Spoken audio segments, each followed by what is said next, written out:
Winning a conference championship should be the bare minimum for the Bearcats football team this season, and they shouldn't have that much difficulty doing it. Are Locked On Bearcats, your daily podcast on the Cincinnati Bearcats, part of the Locked On Podcast Network, your team every day.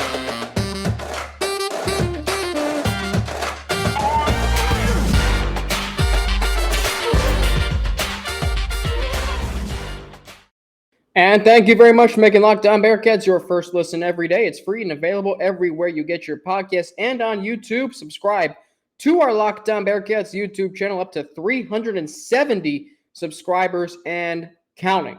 Winning a conference championship for the Cincinnati Bearcats, by the way, if I didn't introduce myself, my name is Alex Frank, your host each and every day. And today we're going to talk about why winning a third straight American championship should be the bare minimum for Cincinnati this season. And I don't think they're going to have much difficulty doing it either. So, and I'll also give you 4 things that need to happen for the Bearcats to win a championship this season. And they're not the 4 things you're thinking of.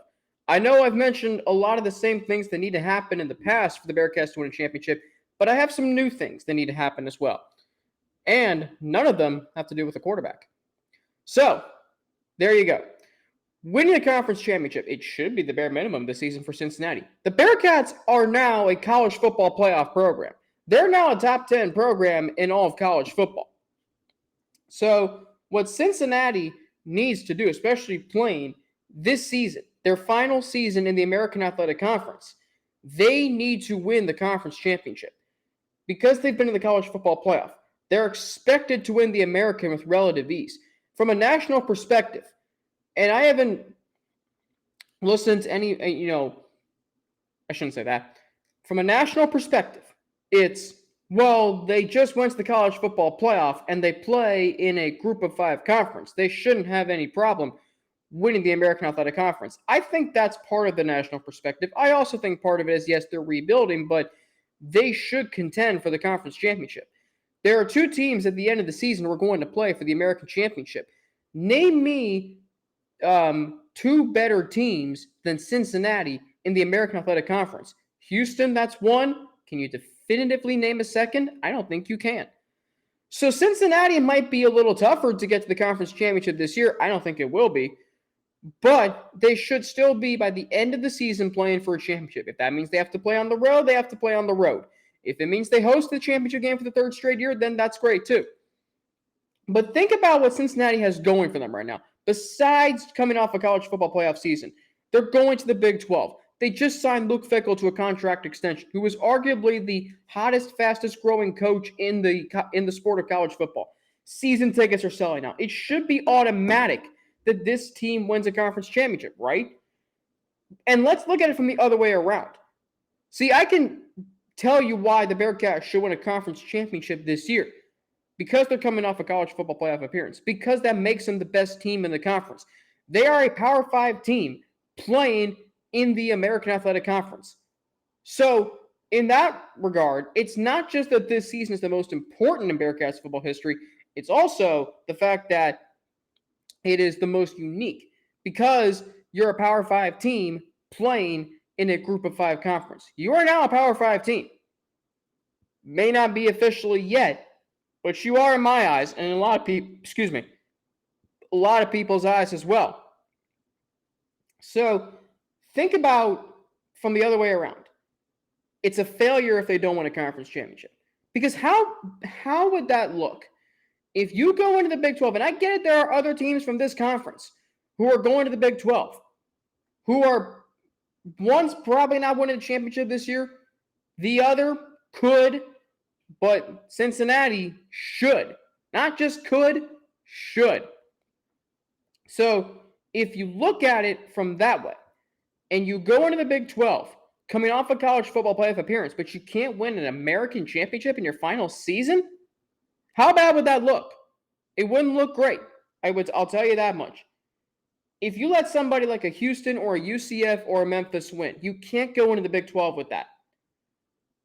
It's fine if you're moving. Let's say Cincinnati was already in the Power 5 conference. Let's say they were in the Big 12. Or, I'm sorry, they were in the ACC and then they're moving to the Pac-12. Or let's say they're in the Pac-12 and they're moving to the Big 12. or they're in the Big East and they're moving to the Big 12. That's fine if they don't win a championship because they're already in a really good conference. But you're a Power 5 team playing in a Group of 5 conference. What would teams say to you if you don't win a conference championship? What would teams like Tulane and Navy, what would teams like Tulsa and Temple and East Carolina, who I think the last 3 years have felt like there is that giant boulder standing in their way of competing for something meaningful in this conference, and that giant boulder is Cincinnati. Think about teams like Houston and UCF and Memphis. Now, Memphis did beat Cincinnati in a championship game back in 2019, but think about teams like Houston and UCF, teams who have come close to knocking off Cincinnati, but just haven't been able to do it. Or a team like Tulsa. The last 2 years, Tulsa's played Cincinnati to 2 one-score games, one in the conference championship game, the other in a game with College Game Day as the backdrop amid a Bearcats run to the college football playoff. So when you don't win a championship, if that happens, teams are going to look at you and say, well, aren't you better than that? They're going to poke fun at that. That team is now going to a Power 5 conference. Don't get caught up in, we're going to a Power 5 conference next year, let's just see how the season plays out. No, you can't think like that. Because you're still playing for a championship. And this program understands that. This program has championship expectations. This program expects to win a championship. Remember in 2019 when we constantly heard from Luke Fickell, well, we don't talk about playing for a championship. Why? Because you didn't think you were good enough? I'm not saying that's how they felt. But maybe they didn't truly think they were good enough. I don't think that's the case because 2018, Luke Fickell talked about this team had a chance to play for a conference championship. And I don't know why they didn't talk about a conference championship in 2019. I think they were unprepared for that game a little bit. 2020 and last year, they were as prepared as they possibly could have been for those games. And this year, they are prepared again. It is a tough spot to be in because the Bearcats, I said yesterday, don't have to replicate what they did in 2021. But they do have to win a conference championship. And the margin for error is slim. The margin for error is not as slim as it was last year.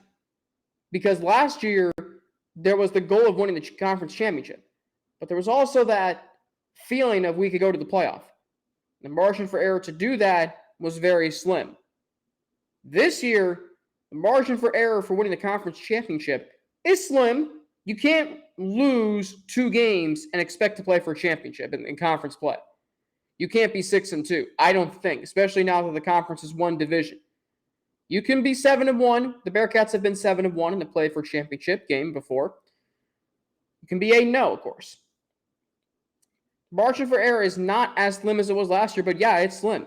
And you're going to have teams who know, like I said, that giant boulder that Cincinnati portrays itself as is in the way, and you're going to get every team's best shot at winning the conference championship.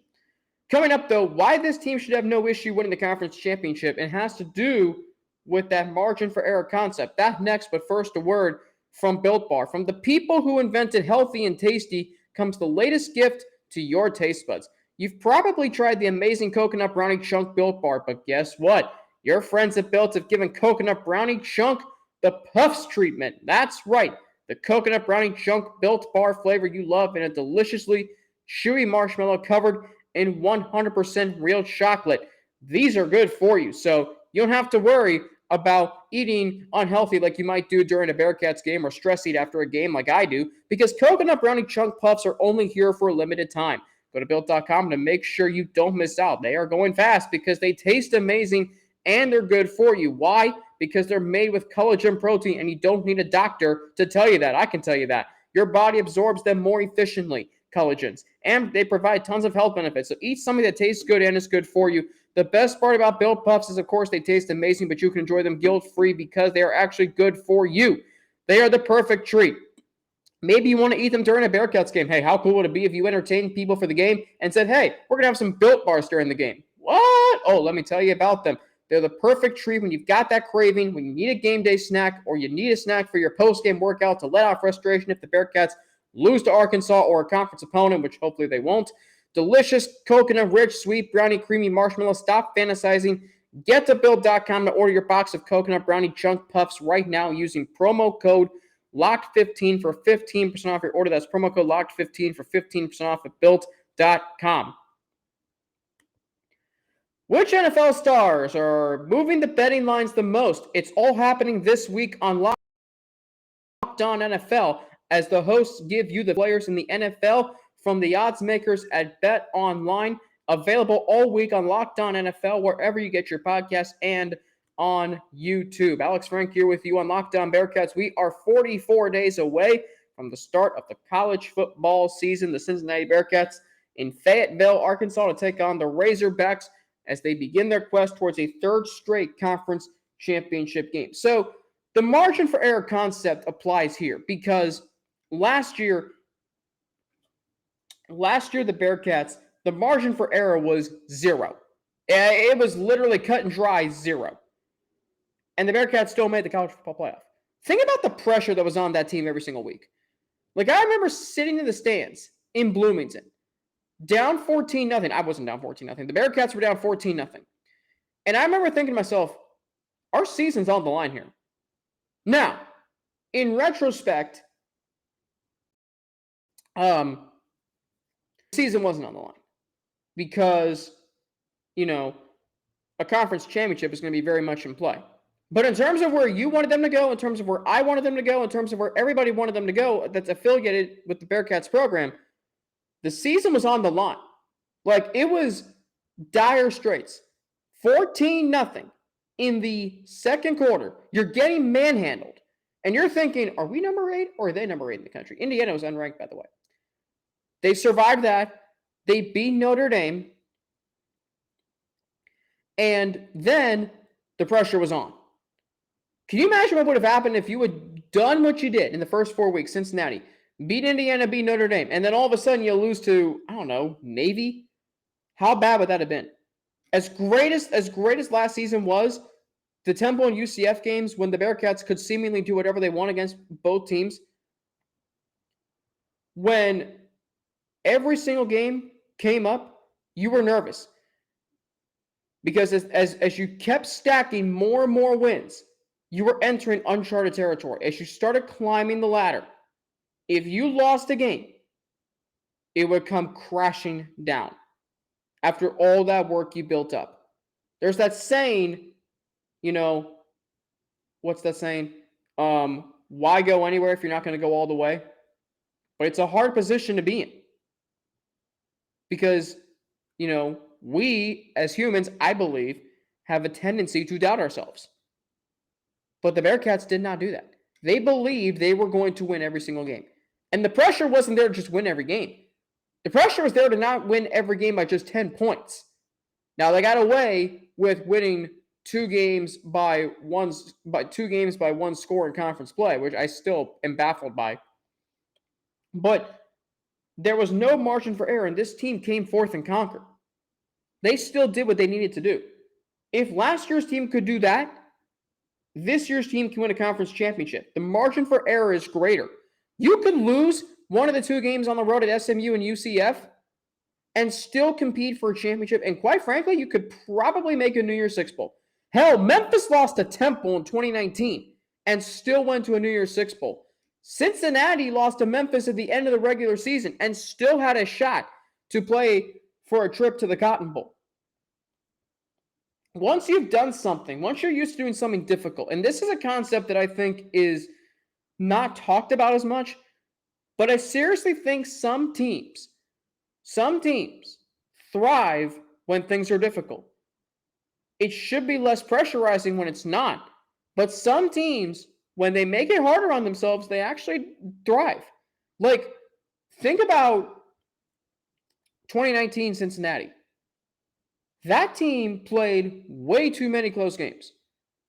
They fed off a pesky Tulsa team, 24-13. They barely beat East Carolina. They barely beat USF, and they barely beat Temple. Yet that team found ways to win those games because they knew when their backs were against the wall or they needed to play, they were going to get it. And they did. And you look at the basketball team that year, 19 through 20. Like, that team was, they thrived on being able to perform when their backs were against the wall. Some teams do that. Ohio State in 2015. I would argue the 2014 was way better. Even though that 2015 team had incredibly talented players who went on to be drafted by NFL teams, that 2014 team was better. Why? Because when their backs were against the wall, when they had to go to Cardale Jones, they delivered. Things came easy to them in the Big Ten Championship and the College Football Playoff. It didn't come as easy in 2015. And you saw it against teams like Michigan State. You saw it against teams like Michigan even. You saw it against teams like Virginia Tech. It wasn't as easy. You saw it against teams like Minnesota. It wasn't easy for Ohio State that year because they thought, well, if they can win a national championship with a third-string quarterback against those teams, they should be able to do anything, right? It's not as easy as you think. So Cincinnati winning a third straight championship, sometimes when it's easy, it should be that way. It ends up not being that way because we as humans have a tendency to overcomplicate things. I believe that too. Now, this Bearcats team is not that. This Bearcats team, even in years where, there wasn't the aspiration of going to the college football playoff, it's easy to get caught up in, well, we have all the margin for error in the world. Next thing you know, it's gone. But this team doesn't play like that. They want to dominate you. They want to bully you. They want to blow you out. They might lose to Arkansas. That's fine. That's an SEC team, and you're losing all the talent in the world from last year's team. But don't think SMU and UCF are going to be that difficult because you might think they will be. I think it is too, but this is Cincinnati. They have a culture in place. Remember that quote I read to you yesterday? That quote about there's a culture in place. They already have a leg up. I don't know if UCF has a culture in place right now. I don't know if SMU has a culture in place. I think those are good teams, but they don't have culture. Culture wins games. Culture wins championships. And I understand that the margin for error is greater, and Cincinnati might fall into that trap. They have before. But this team, the last 2 years, keep in mind, they have not lost a conference game. They have not lost a home game in 5 years. And I don't think that'll change this year. A conference game, maybe. So this team should be at the bare minimum 10-2, 7-1, playing for a conference championship. And then whoever they get, if it's a home game, if it's a road game, I would take my chances. Now, if any of you out there, and I'm just going to throw this aside in there, if any of you out there are saying, well, we could lose to Houston in the championship game, it'd be fine, right? That's interesting. That wouldn't be the worst thing in the world, but it wouldn't be a good thing either. Because Houston can hold that over your heads in the Big 12 forever. And the national media would take note of that. Up next, so what exactly needs to happen for the Bearcats to win a conference championship this year? I'll give you a core 4 of things next. But first, if you didn't hear it well enough the first time and because I mixed up the ad reads for this week, I'm going to tell you once again about the Coconut Brownie Chunk Built Bar. Let me make sure I got my timestamp around this live read. I did. So, they've got the Puffs treatment. Coconut Brownie Chunk Puffs. What are these? A fluffy cloud of coconut brownie goodness. My favorite cake is German chocolate cake, so this is something that I might enjoy. In fact, I will. I can tell you why. Because they're made with collagen protein. Your body absorbs them more efficiently. So you think, well, chocolate, that's unhealthy, right? Wrong. Built Bars make them wrong. Because, again, They have tons of health benefits. 150 calories, 16 grams of protein, only 4 grams of sugar and net carbs. That's something that's not only good to have when you're entertaining people for game day, but it's also good when you need a quick, healthy snack before a workout. They're an excellent source of protein, too. Delicious content, rich, sweet, brownie, creamy marshmallow. Stop fantasizing. I do that a lot. Get to Built.com to order your box of coconut brownie chunk Built Puffs right now. Promo code LOCK15 to get 15% off your order. That's promo code LOCK15 for 15% off at Built.com.